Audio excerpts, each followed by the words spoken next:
우리가 전적인 은혜다, 오직인 은혜다, 절대적 은혜다, 무조건 은혜다, 이런 말을 쓰는 것은 한 가지만이 남습니다. 다른 것 무엇이든 있으면 그건 절대적, 전적, 오직, 무조건 은혜가 되지 못합니다. 그 한 가지가 뭐냐? 바로 선택입니다. 선택. 아무 조건 없이 절대적으로, 상대적이지 않습니다. 바라보고 정하지 않습니다. 선택을 부인하면 무조건 은혜, 전적 은혜, 절대 은혜, 이것을 우리가 말할 수가 없습니다. 깊이 묵상해 보십시오. 무조건적이란 말은 한 가지밖에 없어요. 내가 너를 택하였노라, 내가 너를 사랑하노라. 다른 의미가 없어요. 그냥 내가 너와 함께 하노라, 너는 내 것이라, 내가 너를 아노라. 이 전부 선택이에요. 너는 내 것이라, 내가 너를 아노라, 내가 너와 함께 하노라. 성경에 나오는 이런 말씀들은 전부 다 선택이에요. 내가 너를 사랑하노라, 너는 내 것이라. 이 모든 선택에 대한 그런 말씀입니다. 로마서는 1장에서 복음의 대팡파레를 울립니다. 오직 믿음으로 의롭다함을 받는다. 그리고 3장에서 그 오직 믿음으로 의롭다함을 받는 것을 더 구체적으로 설명해 줍니다. 율법의 의가 아니라 또 다른 의가 나타났는데 그리스도를 믿음으로 말미암은 의다. 로마서 3장에서 말하고 있어요. 그리고 이러한 무조건적, 절대적 믿음으로만 구원에 이르는 그 하나님의 선택이 있었다. 누가 그 자리에 서느냐? 그것을 이제 로마서 9장에서 11장까지 말하고 있는데, 오늘 말씀은 특별히 5절에서 10절, 11장 이 부분은 우리가 선택과 유기라고 하는 바로 그런 말씀입니다. 제가 옛날에 청년부를 지도할 때 제일 먼저 부임했을 때 청년부 회장이 저에게 목사님, 선택과 유기에 대해서 좀 공부하면 어떻겠습니까? 그래서 그때 제가 이렇게 말했습니다. 선택만 알면 나머지가 유기입니다. 유기를 따로 배울 필요는 없습니다. 유기는 그냥 두는 것입니다. 선택이 특별한 것이지 유기는 그저 일반적 보편적인 것입니다. 그러므로 선택과 유기, 그것에 대해서 배우려고 하지 마시고 그저 선택의 은혜를 누립시다. 먼저 그리스도와 우리를 위하여 뭘 하셨고 또 그가 이루신 것을 다 우리 것 삼아 주신 그 은혜를 우리가 먼저 나누고 어느 시점에서 제가 유기에 대해서 말씀을 드리겠습니다. 이렇게 했던 기억이 있습니다. 엘리야가 그 시대에 아무도 없다고 생각했어요. 동으로 그리시네가 서로 사르밧 가부의 그 지역, 그 이세벨의 고향 지역이에요. 남으로는 브엘세바. 그때 도망다니는 아무도 동료를 찾지 못해요. 오죽하면 까마귀를 보내고 사르밧 가부, 믿지도 않는 사람이에요. 그저 먹을 게 없어. 이제 마지막 떡 하나 구워 먹고 자식하고 둘이 죽자. 그러고 그런 처지에 있는 그 선지자를 사르밧 가부를 만나게 해서 먹이게 하세요. 얼마나 서글프겠어요. 그래서 엘리야는 나만 남겨두시고 아무도 없다, 그렇게 생각했단 말이에요. 나만 여호와를 향한 열심히 특심하고 아무도 남기지 아니하시고 다 죽여버렸다 이 말이에요. 그때 우리 여호와 하나님이 그에게 소리를 들려주시고 바알에게 무릎 꿇지 않은 7천 용사가 있다. 바알과 입맞추지 않은 7천 용사가 있다. 그렇게 말했습니다. 바로 하나님이 남겨주셨다는 것이죠. 우리 사도 바울의 지금 로마서를 기록하는 이 시대도 어떻게 보면 사방을 살펴보아 많은 동력자가 없는 시대입니다. 이스라엘은 순수한 혈통이 다 무너지고 로마와 헬라와 온갖 이방 사람들이 그것에 득세하고 또 에돔의 후손인 헤롯이 대항이 되어 있고 제사장들은 끝간데 없이 타락해서 돈만 밝히고 음란하고 과연 하나님의 백성이 남아있느냐? 이럴 때 오늘 말씀해 보면 지금도 은혜로 택하심을 따라 남은 자가 있느니라. 오늘 5절에 이렇게 말씀하고 있는 것입니다. 엘리야 시대 때 7,000명을 남겨두셨듯이 지금도 하나님의 은혜로 택하심을 따라, 은혜로 택하심을 따라, 무조건적인 거예요. 다른 게 없어요. 은혜로 택하셨다는 거예요. 용모를 보고 자질을 보고 재력을 보고 가문을 보고 학벌을 보고 어떤 힘을 보고 선택한 것이 아니라 이 말이에요. 찰스 다윈은 내추럴 셀렉션, 자연 선택, 자연적인 상태에서 가장 적합한 것은 살아남고 그렇지 못한 것은 도태한다. 이게 진화론의 기본이죠. 힘 있는 것만 살아남고 적자생존, 가장 적합한 것, 피티스트, 가장 적절하게 적응한 것만 살아남고. 그러나 성경은 그게 아니에요. 성경은 은혜로 택하셔서 남겨두시는 거예요. 적자생존이 아니다 이 말이에요. 내추럴 실렉션이 아니라 자연 선택이 아니다 이 말이에요. 자연 상태에서 힘 있는 게 살아남고 그게 아니다 이 말이에요. 바로 은혜로 택하심을 따라서 남은 자가 있느니라 라고 이렇게 말씀하고 있습니다. 택하는 것은 은혜일 때 무조건적인 것입니다. 은혜가 아니고 택했다는 것은 사실상 엄밀히 말하면 택한 것이 아니라 어떤 조건에 따라서 그 사람을 받아들이는 정도? 그 정도죠. 그렇죠. 우리가 내가 너를 택했다. 뭐 쭉 씌워놓고 세워놓고 면접 보면서 뭐 말 잘하고 자질 있어 보이고 하니까 그건 어떻게 보면 택했다기보다는 받아들였다. 뭐 그 정도죠. 그러나 하나님의 택하심은 전적인 은혜로 택하신 것입니다. 우리가 선택의 장이다 이러면 에베소서 1장을 떠올려야 되죠. 그 중에서도 에베소서 1장 3절에서 14절 말씀, 그것이 꼭 선택의 장이라고 보시면 돼요. 선택.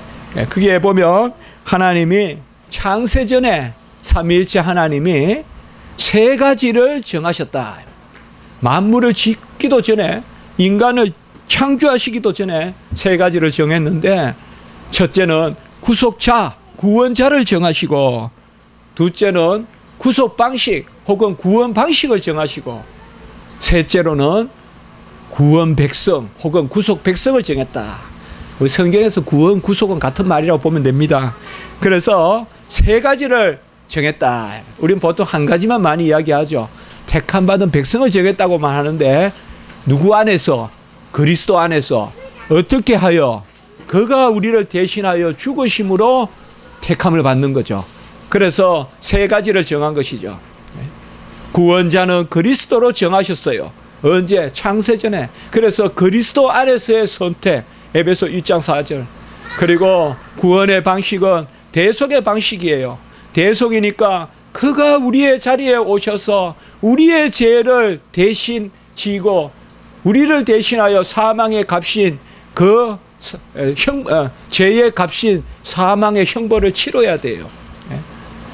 그리고 세 번째는 선택과 유기의 그러한 말씀을 에베소에서 우리에게 전해주고 있습니다.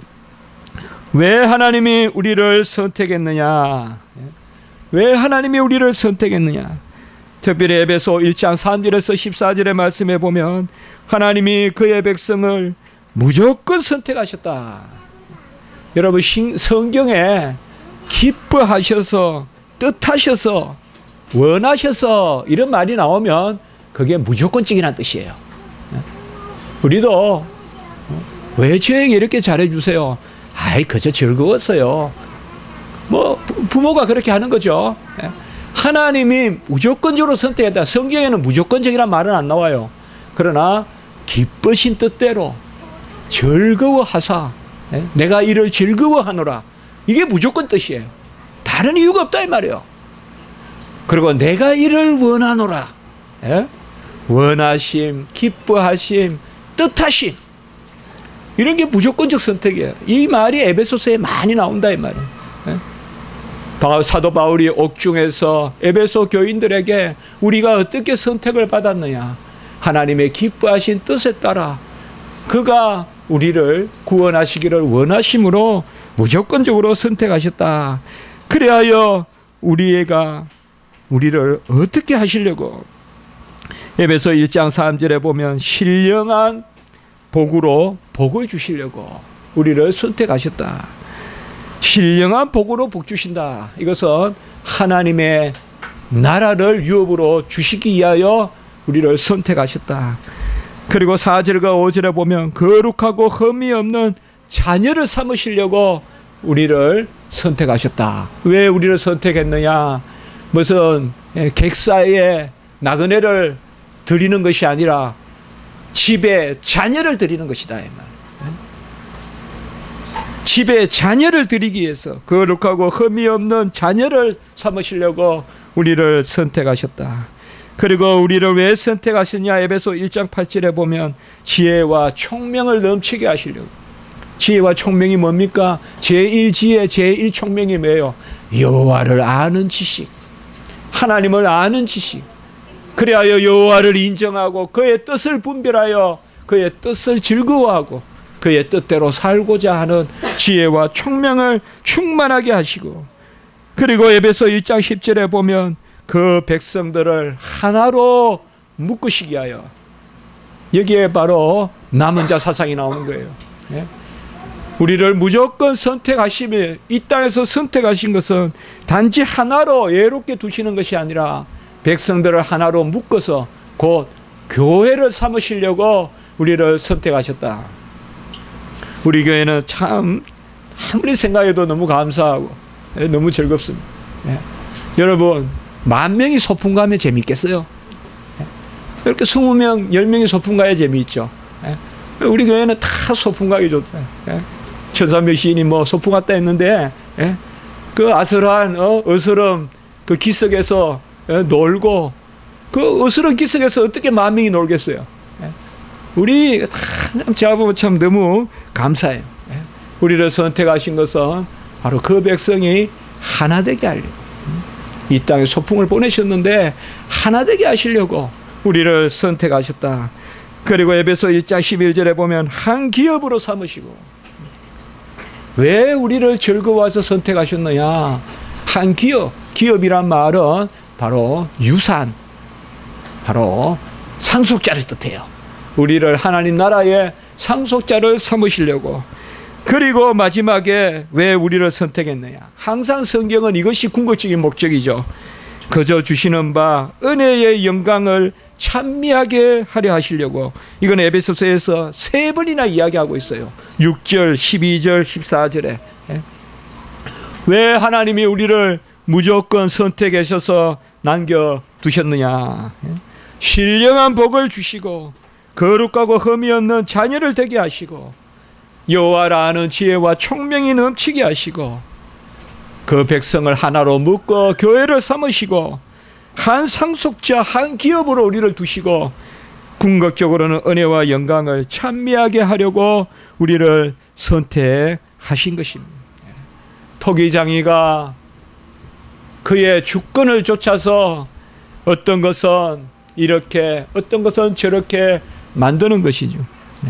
용도에 따라서 다양한 토기가 있습니다. 전부 다 동일한 그릇만 되어서는 안 되겠죠. 어떤 것은 이것을 담고, 어떤 것은 나무를 담고, 어떤 것은 음료를 담고, 하나님이 택하시는 용도를 쫓아서 만드시는 것입니다. 우리를 선택하여 무조건적으로 남은 자가 되게 하신 것입니다. 선택을 부인하면 무조건적 은혜를 부인하는 것입니다. 왜 접니까? 왜 납니까? Why me? 왜 납니까? 다른 이유가 없어요. 왜 납니까? 다른 이유가 없어요. 내가 너를 기뻐하노라. 내가 너를 사랑하노라. 내가 너를 내 소유로 삼았노라. 너는 내 것이라. 다른 이유가 없어요. 이유를 찾는 것이 그릇된 것이에요. 이유를 찾는 것은 다 부질없는 거예요. 내가 어느 가문에서 태어나서 내가 어떤 영적인 의지를 가져서 내가 성향이 온전해서 아니면 혈통으로나 육정으로나 사람의 뜻으로 난 것이 아니요 오직 하나님께로 난 자들이니라. 요한복음 1장 13절. 혈통으로나 육정으로나 사람의 뜻으로 난 것이 아니라 무조건 선택이에요. 제가 보기에 가장 무조건 선택의 샘플이 이분이에요. 이분. 저예요. 저야말로 하나님이 정말 무조건적으로 선택하신 것이. 구르는 돌을 잡아다가 빚으시고 연마시키시고 잘 익히셔서 사용하시려고 가시고 빚으시고 징치시고 징으로 모난 것을 쳐내고 빚으시고 다듬으시고 온전케 하셔서 사용하시는 거예요.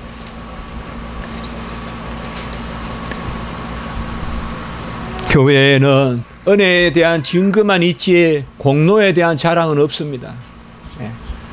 나의 나된 것이 모두 하나님의 은혜이기 때문에 공로를 자랑하는 것은 교회가 답지 않은 것입니다. 무조건 은혜를 자랑하는 것입니다. 모든 것을 다 베풀어 주셨는데 어찌 우리가 자랑하겠습니까? 우리는 그저 선택받은 것입니다.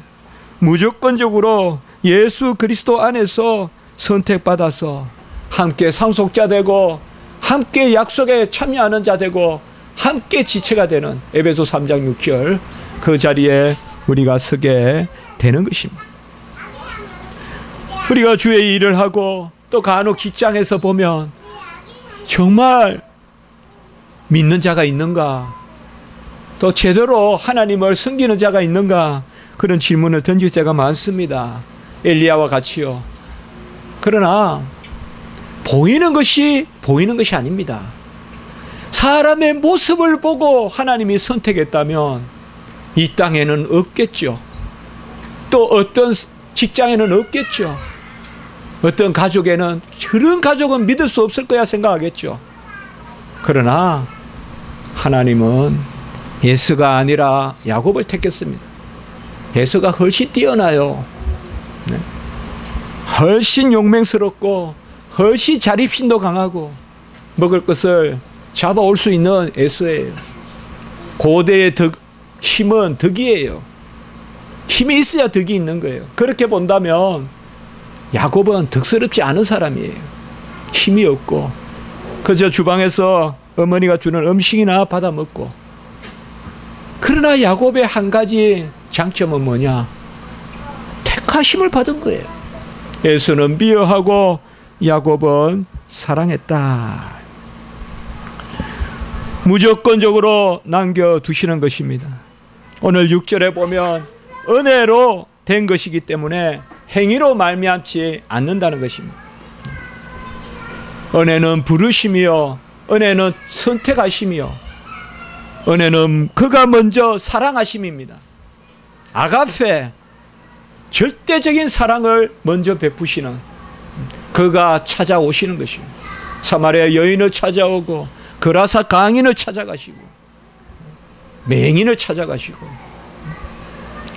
은혜로 된 것이면 행위로 말미 않습니다.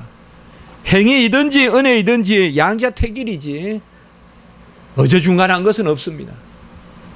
하나님도 조금 도우시고 나도 조금 질이 되고 그래서 믿는 사람 아무도 없습니다. 아무도 없어요. 세상에서 주류가 되고 양식이 있고 세상에서 신사요 숙녀라는 그런 호칭을 받는다고 해서 교회의 좋은 성도가 되는 것은 아닙니다. 예수님은 이 땅에 오셔서 그런 사람들을 찾아다니지 않았어요. 세례 요한이 광야에 있을 때 옷 잘 입은 사람을 찾으려면 궁전에 가라고 했어요.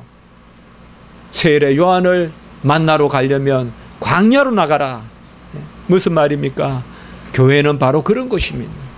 거친 사람들이 모이는 것이요, 부족한 사람들이 모이는 것이요. 어떻게 보면 내 죄를 자랑하는 곳이 교회입니다. 내가 죄인 중에 괴수다. 그 사람이 교회의 영적인 질서를 아는 사람이에요. 내가 죄인 중에 괴수다 하면서 손을 번쩍 들고 내가 너를 아노라. 내가 의롭다 하면, 내 행위를 주장하면 하나님은 나는 도무지 너를 모른다고 하세요. 병원에 가서 아픈 데가 없습니다 하면 의사 선생님은 즉시 나가라고 하는 것입니다. 즉시 나가라고 하는 것입니다. 제가 병원에 가면요, 왜 병원에 갔는지 잘 말을 못한다고 맨날 우리 마님한테 투박을 당합니다. 제가. 예? 하루 종일 잔소리 하지만 그때 또 더 잔소리가 심한데, 예? 그때 잔소리가 더 심한데 병원에 왜 갔느냐, 그러니까 강박 갔느냐, 그러니까 적어 가는 건데, 아니, 한 번은 병원에 가서 왜 또 왔냐고 그 서울대 병원에서 그래요. 그래서 갑자기 말이 안 나와요. 그래서 먹는 게 살로 안 갑니다. 먹는 게 살로 안 가는 것 같아요. 그랬어요. 또 얼마나 잔소리 제가 들었습니까? 병원에 가서 의사 선생님한테 먹는 게 살로 안 가는 것 같다고 그렇게 이야기하냐. 참 병원에 가서 아무 일 없다면 정말 기쁜 일이죠. 그러나 병원은 아무 일 없는 것을 발견하러 가는 게 아니라, 의원이 필요한 것은 환자, 또 예수님이 의인을 구하러 온 것이 아니라 죄인을 구하러 왔다. 이 질서를 잘 알아야 돼요. 하나님이 나를 알아주시길 원하죠. 하나님이 나를 실렉션 해주시길 원하죠. 화살통에서 뽑아서 써주기를 원하죠. 그러면 우리는 뭐예요? 내가 죄인이라 그래야 돼요. 그 사도 바울이 디모데에게 그 마지막에 감옥에서 마지막 죽기 전에, 순교 전에 쓰는 편지에서 디모데에게 내가 이만큼 잘 살았다 하지 않고 내가 죄인 중에 괴수라고 이야기한 거예요. 그때 이야기한 거예요. 그 사도 바울이 영적인 질서를 아는 것입니다. 죄가 더한 곳에 은혜가 더하다는 것입니다. 우리는 오직 남은 자입니다. 택함 받은 사람입니다. 은혜로 된 것입니다. 행위가 섞이면 은혜가 아닙니다. 행위지. 행위가 1%라도 섞이면 그것은 행위입니다. 은혜는 100%일 때만 은혜입니다. 무조건일 때만 은혜입니다. 달리 말하면 하나님이 은혜를 베푸시는, 하나님의 은혜를 베푸시는 시간은 뭔가 하면 100% 하나님이 일하시는 시간입니다. 나는 없고 여호와만 인정하고 나는 부인할 때, 그게 바로 기도의 응답의 시간이에요. 기도의 응답의 시간은 기도의 시간을 채워서 어떤 그런 절대 양이 아니라, 기도의 시간을 채운다는 개념이 있다면 그것은 나를 부인하고, 그래서 아무것도 내가 한 게 없다 할 때 하나님이 하시는 거예요. 왜요? 그때 하나님께 영광을 올리는 거예요. 99% 하나님이 하시고 1%만 내가 했다고 해도 그건 은혜가 아니에요. 그건 은혜가 아니에요. 하나님은 전적으로 100% 하시는 것입니다. 천국에 들리는 열매가 어떻게 이루어집니까? 먼저 농부가 시장에 가서 과목을 하나 사죠. 예? 과목, 예? 그 과일의 나무를 하나 사죠. 그것도 뭐예요? 선택이죠. 예? 많은 나무 중에, 옛날에 시골에 가면 시장에 봄에 보면 묘목 같은 걸 판단 말이에요. 그걸 하나 사죠. 예? 사가지고 심는단 말이죠. 이제 농부가 그거 벌써, 예, 남은 것이죠. 남은 자죠. 많은 가지 중에 하나를 택했죠. 그리고 심어서 이제 가지가 많이 나면, 봄 오기 전에 제일 먼저 하는, 예, 이제 봄 기온이 조금 비칠 때쯤 되면 겨울에 농부들이 하는 게 뭐예요? 늦겨울쯤 전지를 하죠. 가지를 자르죠. 예? 그래서 뭐예요? 다른 가지는 잘라내죠. 또 남은 가지죠. 그리고 그 남은 가지에서 열매가 맺히면, 봄에 꽃이 피고 열매가 맺히면, 사과꽃이 피고 열매가 맺히면 이제 농부는 또 젓가라고 해요. 과일 열매 중에서 또 일부를 떼내요. 그것도 큰일이에요. 그거 잘하는 사람이 아주 전문가예요. 저 같은 사람 잘 몰라요. 농부의 아들이지만 그걸 막 따내가지고 또 남은 것이죠. 그리고 그 열매가 가을에 그 작은 열매가 가을에 맛있는 열매가 되어서 천국의 곳간에 드리는 거죠. 우리가 다 보면 농부가 묘목을 사는 것도 농부의 뜻이에요.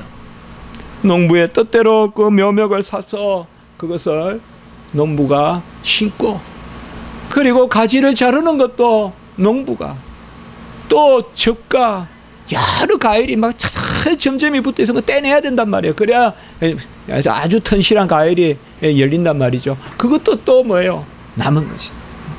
그래서 마지막에 우리가 천국 곳간에 드리게 되는 것입니다. 우리가 선택한 것이 아닙니다. 어제 저는 거의 10년 이상 쓰던 그런 지갑을 이제 새로 바꿨습니다. 그 지갑에서 돈도 잃어버리고 예루살렘 가서도 잃어버리는데, 지갑을 바꾸는데 이제 제가 계속 지갑을 못 바꾸고 있었어요. 왜냐하면 사진을 2장 이렇게 지갑에 꽂고 다녔는데, 하나는 유학 가서 우리 이제 마리아 막 낳았을 때 사진, 원우기하고 우리 네 가족이 찍은 사진, 홀랜드라는 데서 찍은 그 사진, 그거를 이제 중간 면에 넣고, 또 최고 지갑을 열면 최고 왼쪽에는 이제 우리 아버지 어머니 결혼 때 찍은 사진. 제가 결혼을 7월 9일인가 10일인가 했는데 좀 헷갈려 항상. 7월 9일인가 10일인가 하여튼 결혼했는데 7월 9일인지 모르겠습니다. 하여튼 결혼 7월 9일이죠. 그때 결혼을 했는데 그때 찍은 사진이에요. 그게 저는 항상 맺혀 있는, 우리 부모님 다 돌아가셨지만 아버지 어머니 한복 입고 그 앞에 앉아서, 지금도 선해요. 아주 지금과 같이 더웠어요. 덥고 선풍기가, 큰 선풍기가 돌고 총신대에 강당에서 그때 결혼했습니다. 근데 요새 지갑이 닥스 지갑인가, 거기에는 사진을 넣는 곳이 없어가지고 우리 집 있는 데서 못 사다가 어제 이제 저 롯데백화점에 가니까 2개가 없고 하나밖에 없어요. 이제 새로 나온 것은. 그래서 이제 그거라도 사서 하는데, 이제 무슨 사진을 제가 꼽을까 생각하다 처음에는 부모님 사진 꼽으려다가 안 들어가요. 커서 그거는 또 보니까 조금 커서. 그리고 또 제가 너무 해고적으로 그럴 필요 있을까. 그래서 다시 우리 이제 원욱이 마리아 또 우리 가족 사진을 꽂고 집에 와서 다시 지갑에 넣고 다닐까 하다가 그냥 서랍에 넣었어요. 그리고 어제 설교 생각하면서 그 생각을 했어요. 사진이야 내가 꽂고, 사진이야 내가 안 꽂고 선택하지만, 정말 나머지는 다 우리 부모가 나를 선택했죠. 제가 겨우 사진 하나 꼽느냐 안 꼽느냐 이거 가지고 공로 삼아서 되겠어요? 모든 관계는 부모님이 다 만들어 주신 거죠. 저에게 나를 낳아주시고 길러주시고 입혀주시고 진자리 마른 자리에 갈아 넣으시면서 나를 해주셨죠. 그분들의 기뻐하심, 그분들의 원하심, 그분들의 뜻하심, 내가 오늘날 너를 낳았노라. 시편 2편 7절에 너는 내 것이라. 내가 너를 사랑하노라. 내가 너를 기뻐하노라.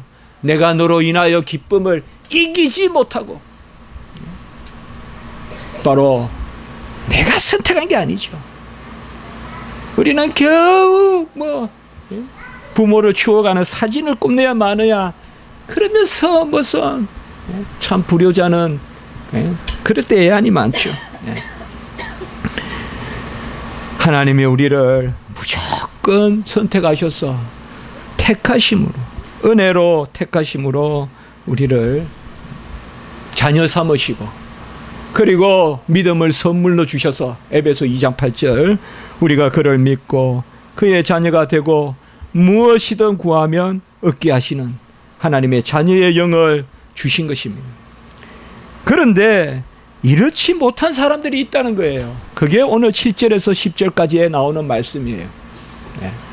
이분들을 우리가 버림을 받았다라고 이렇게 말하기도 하고, 조금 신학에서 말할 때는 유기라는 말을 쓰기도 하고, 네. 오늘 5절과 6절은 바로 무조건적 선택, 은혜로, 전적인 은혜로 선택하신 말씀이고, 7절에서 10절까지의 말씀은 바로 버려두심, 유기를 뜻합니다. 당장 7절의 말씀을 보십시오. 그들이 구하는 것을 얻지 못하고, 버려둔 사람은 구하여도 얻지 못한다. 우리는 뭐예요? 자녀의 영을 받아서 아빠 아버지라 구하면 무엇이든 들으시죠. 하물며 하늘에 계신 너희 아버지일까 보냐. 육신의 부모라도 좋은 것으로 줄 줄 알거든. 하나님은 들으시죠. 구하기 전에 이미 아시죠. 그러나 버림받은 사람들은 그렇지 않습니다. 그분들은 구하여도 얻지 못하는 것입니다. 유기, 버림받았다는 것이 무엇일까요? 버림받았다는 것은 그냥 하나님이 무조건 죄 가운데, 영원한 저주 가운데 두신 것일까요? 그건 아닙니다. 선택은 무조건적인 은혜로 했지만 유기, 버려두시는 것은 우리의 죄로 말미암은 것입니다. 버리는 것도 무조건적 버렸다고 하시면 안 돼요. 죄도 없는데 그냥 짓밟아서 지옥으로 내보내시는 분이 아니시죠, 하나님이. 버림은 그냥 두시는 것이요. 버림은 엄밀히 말하면 선택하지 않으심, 이 의미 외에는 없어요. 그래서 제가 아까 처음에 말씀드렸죠. 우리 청년부 회장이 이야기했을 때 선택을 알면 그렇지 않은 것이 유기다고 생각하시면 됩니다. 우리는 보통 무조건 선택했으니까 무조건 선택하지 않아서 죄도 없는데 지옥에 보낸다, 그렇게 착각을 해요. 그래서 애정론 이런 것은 교회는 다 좋은데 애정론만 없으면 나 교회 다니겠다, 그런 사람도 있어요. 그러나 그것은 애정론을 잘못 이해한 거예요. 원래 우리는 다 죽었어요. 허물과 죄로 죽었어요. 에베소 1장 4절 5절 허물과 죄로 죽었던 우리는 다 죽었어요. 나면서부터 사망의 형벌 가운데 나고 전적으로 무능하고 전적으로 부패해서 온갖 냄새가 나고 생각하는 것이 다 악하고 죄를 물 먹듯이 하는 게 우리의 모습이에요. 우리는 그냥 놔두면 다 죽음의 상태로 그저 다 영원한 형벌 가운데 나아가는 거예요. 그것을 바로 유기라고 하는 것입니다. 특별히 오늘 8절에 보면 그들에게 혼미한 심령과 보지 못할 눈과 듣지 못할 귀를 주셨다, 이렇게 이야기합니다. 잘 보세요, 여러분들. 여기에 혼미한 심령은 뭘까요? 분별력이 없는 거예요. 엘리 제사장 같이. 사무엘 시대 때 엘리 제사장이 분별력이 없어서 홈리아, 비느하스 자녀들이 재물을 취해도 그냥 혼내지도 않고, 밤에 그 어린 사무엘은 하나님의 음성을 듣는데 엘리는 듣지도 못하고, 그게 엘리의 모습이에요. 엘리 제사장의 모습이에요. 그게 사사기 마지막 사사의 모습이에요. 바로 마지막 사사는 사무엘이지만 마지막 사사기에 그 여호와의 말씀을 듣지 못하는, 그게 바로 오늘 여기 나오는 혼미한 심령이에요. 유기는 뭔가 하면요, 은혜의 말씀을 분별하지 못하는 거예요. 은혜의 말씀을 분별하지 못하는 거예요.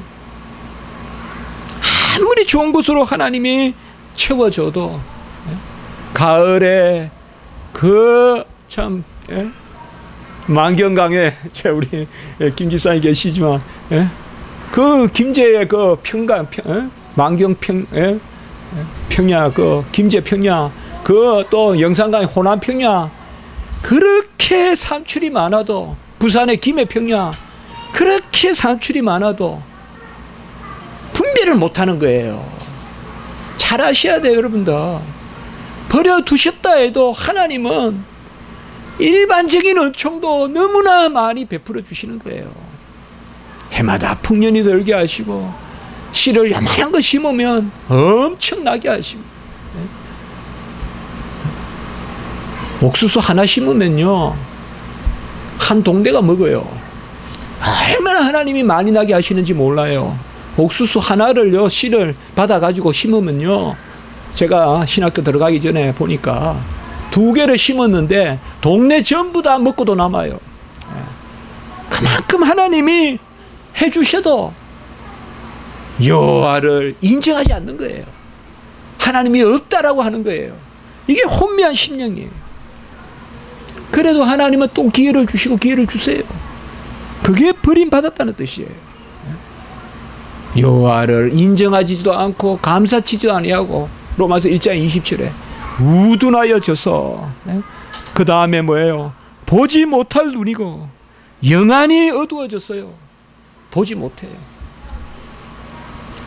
우리는 뭐 여호와는 얼굴이 없어요. 그래서 형상으로 보지 못해요. 그러나 영적으로 우리는 하나님을 보잖아요. 그러나 버림받은 사람은 보지 못해요. 두더지와 같아요. 빛이 있어도 어둠으로 스며들어요. 빛을 즐거워하지 않아요. 죽음의 그 어둠의 늪을 더 즐거워해요. 이게 버림받은 사람이에요. 그리고 버림받은 사람은 듣지 못할 길을 주셨다. 여호와의 음성을 들어도 듣지 못해요. 예수님이 말씀을 가르치고 여리고를 떠나가는데 바디메오 소경은 들었어요. 들었어요. 보지 못했지만. 그러나 버림받은 사람은 들을 기가 없습니다. 유혹이라는 것은 하나님이 해악을 끼치는 것이 아닙니다. 하나님이 기회를 주셔도 그것을 분별하지 못하고 그것을 식별하지 못해요. 영적으로 눈이 어두워지고 마음이 혼미해지고 듣지를 못하는, 그것이 바로 버림받은 사람입니다. 그 사람들을 오늘 9절에 보십시오. 그들의 밥상이 올무와 덕과 그치는 것과 보응이 되게 하신다. 이 말이 뭡니까? 이게 시편 69편에서 인용한 것이거든요. 그들의 밥상이 올무가 된다. 이 말은 그들의 밥상에서 온갖 계획을 다 내요. 이게 버림받은 사람이에요. 버림받은 사람들은 전적인 은혜에 하나님의 의가 아니라 자기 의를 내세우는 사람이에요. 이게 밥상이란 뜻이에요. 밥상에서 온갖 계획을 내는데 그것이 그들의 올무가 되고 덫이 되고 거치는 것이 되고 보응이 돼요. 우리 선택받은 사람은, 은혜 받은 사람은 깨를 내는 게 아니에요. 절대 깨로 이기려 하지 마세요, 여러분들. 절대 깨를 이기려 하지 마세요. 큰일 나요. 절대 깨로 이기려 하지 마세요. 알면서도 당하는 쪽에 가야지. 절대 그러면 안 돼요. 밥상의 계획을 조심하세요. 엄밀히 기도하면서 계획을 잡으세요. 엄밀히 기도하면서 계획을 잡았어요. 다윗이 혼자 목동으로서 남아 있었어. 여호와 하나님 사무엘을 보내서 기름을 부은 거예요. 하나님의 큰 일은 시장에서, 밥상에서, 웅성웅성 하는 데서 일어나지 않아요.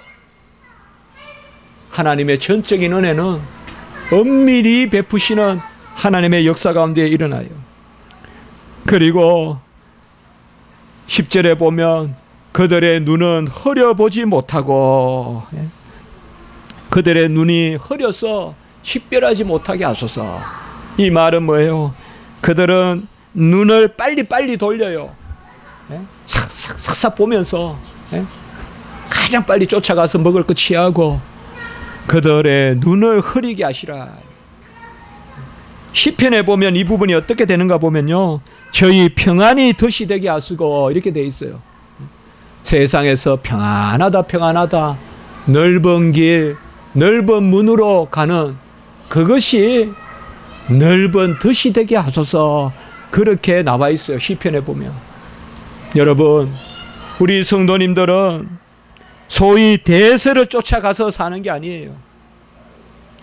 좋은 게 좋다라는 삶을 살아서는 안 돼요. 제가 여러분께 단언합니다.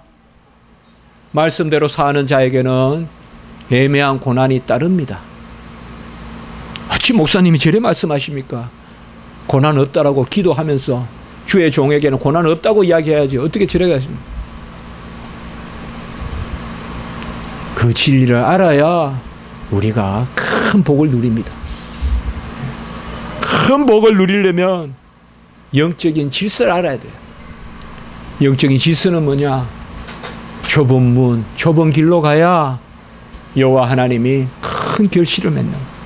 남은 자가 뭐예요, 여러분들? 예? 커팅 오프 하는 거예요. 잘라내는 거예요. 덕지 붙이는 것이 신앙생활이 아니에요. 전지하듯이 적과하듯이 잘라내는 게 신앙생활이에요. 그릇을 닦는 게 신앙생활이에요. 잘라내고 그릇을 닦고 순수한 신부가 되면, 정결한 신부가 되면 신랑 대신 예수께서 그 빈 그릇에 긍휼을 채워주시는 거예요. 우리 십자가 지기 여러분들, 무엇을 채울까 염려하기보다 무엇을 비울까 먼저 염려하십시오. 우리는 우리가 사는 것이 아니라 여호와 하나님이 우리에게 온전케 하시기 때문에, 내가 평안하다 평안하다, 저희의 평안이, 저희의 샬롬이 덫이 되게 하소서. 그저 편한 게 좋고 아무 일 없는 게 좋고 다 좋아하면 그게 좋고, 그것만은 아닙니다. 그렇다고 해서 무슨 별나게 살아날 말이 아니에요. 영적으로 분별해서 다 저리 가도 우리는 기도의 처소로 가고, 다 이렇게 행해도 우리는 예배로 나아가고, 바로 그것입니다. 그리고 그들의 등은 항상 굳게 하옵소서. 오늘 10절에 등이 굽는다는 것이 뭐예요? 그들은 바짝 교만해서 등을 펴고 다닌다 이 말이에요. 여러분, 버림받은 사람들, 오늘 말씀에 뭐예요? 밥상머리에서 계획을 내고, 샬롬이다 샬롬이다, 평안로다 평안로다, 넓은 길 넓은 문으로 가고, 그리고 등을 곧게 세우고 사는, 같이 합시다. 자기의, 이게 자기의예요. 자기의에 빠져 사는 사람은 버림받은 사람이에요. 하나님이 그냥 두세요. 선택받은 우리는 내 의는 없고 오직 하나님의 의로 나를 부인하고, 우리는 나를 부인하든지 여호와를 부인하든지 양자택일이에요. 나를 인정하는 사람은 행위로 나아가는 사람이에요. 나를 부인하는 사람은 은혜로 나아가는 사람이에요. 아까 말씀 있었죠. 행위가 있다면 은혜가 아니라고 했잖아요. 자기의 의를 버리시라는 거예요. 자기의 옳다는 바로 실족하지 말라는 것이에요. 로마서 14장 22절. 자기의 옳다는 바로 자기 자신을 정죄하지 말고 하나님 앞에 나아가라는 것입니다. 이제 오늘 말씀을 정리해 보겠습니다. 여러분, 우리는 무조건 택함을 받았습니다. 전적인 은혜로, 오직 은혜로, 그의 기뻐하심으로, 뜻하심으로, 즐거워하심으로 너는 내 것이라, 내가 너를 낳았노라. 자녀는 자기가 낳은 그 순간도 기억하지 못해요. 부모만 알아요. 제가 낳은 그날을. 우리는 내가 난 날도 보지 못했잖아요. 우리가 뭘 합니까? 하나님이 나를 낳으셨어요. 하나님이 나를 정하시고, 스스로 옳다 하는 자기 의로 교만하지도 말고 절망하지도 마세요. 교만하지도 말고 절망하지도 마세요. 소망하세요. 네. 소망하세요. 네.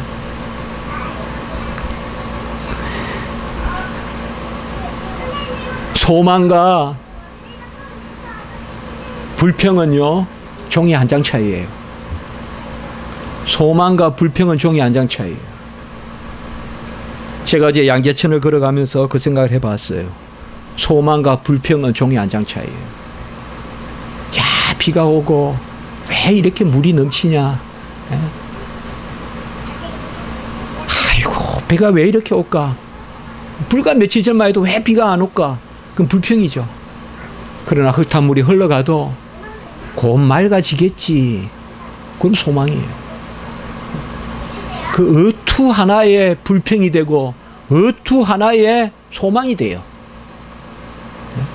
소망은 저 멀리 있고 불평은 저 멀리 있는 게 아니에요. 불평과 소망은 옆방에 있어요. 종이 한 장의 양면이에요. 어투를 바꿔야 돼요.